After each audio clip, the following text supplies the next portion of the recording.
I'm Motley Fool Canada senior analyst Nick Seipel, and this is the 5 Minute Major, here to make you a smarter investor in about 5 minutes.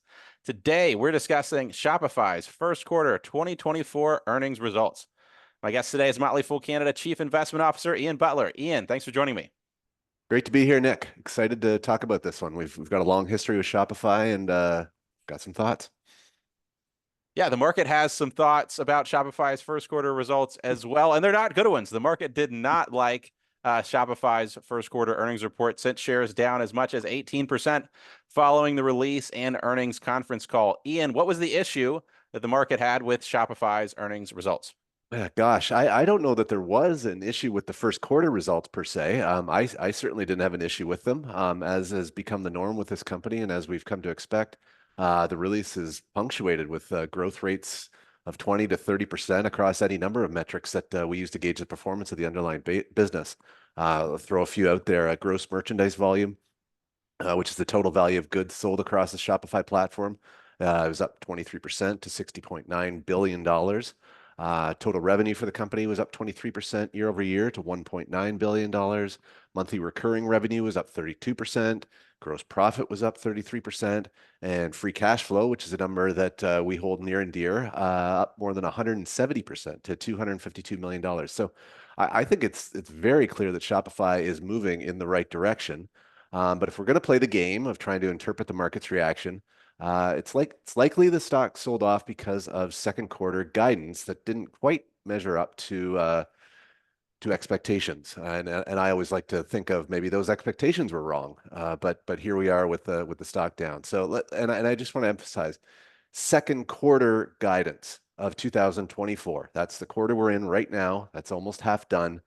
And I think when we look back in 3 years, at 5 years, pick a number, at Shopify's performance, I don't think anybody's going to have any memory whatsoever of how Shopify performed in any single quarter, and especially the second quarter of 2024. Yet here we are.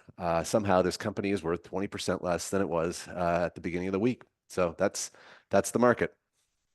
That is the market for you. Speaking long term, the one number you didn't mention, Ian, was 4, but about 4 years ago, Shopify shares were trading at right about the same price that they are as we sit here today. I will admit it's been a roller coaster ride to get here, both up and down, to end up at the same spot, which I guess that is exactly like a roller coaster. What do you think the market needs to see for the stock to be meaningfully higher 4 years from now?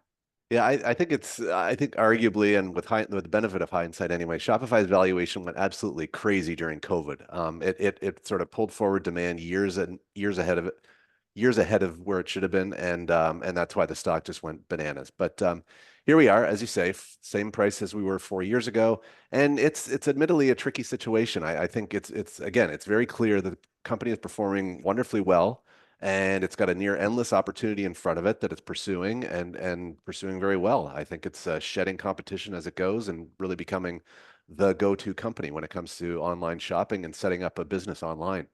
Um, and it's always been, I mean, it's always had this opportunity in front of it. So that's been great to see. What's tricky is the valuation. Valuation has always been tricky, though, for Shopify. We recommended this company shortly after its IPO in Stock Advisor Canada.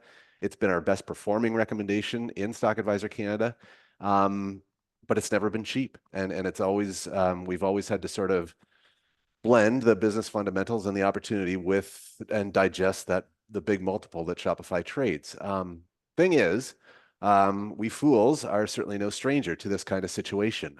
Throughout our history as a company, which is 30 years or so, we've plenty of experience with this very situation where there's a big outsized opportunity, a company's pursuing it.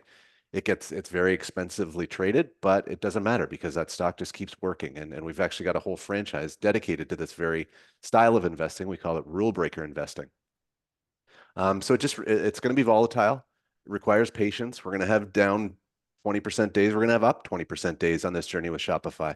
But I think if they keep pursuing the opportunity as they are, as a patient shareholder, 5 years from now, we're going to be very, very pleased that we sort of ignored days like the ones that we had this week.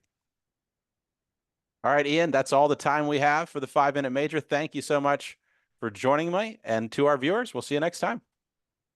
Cool on.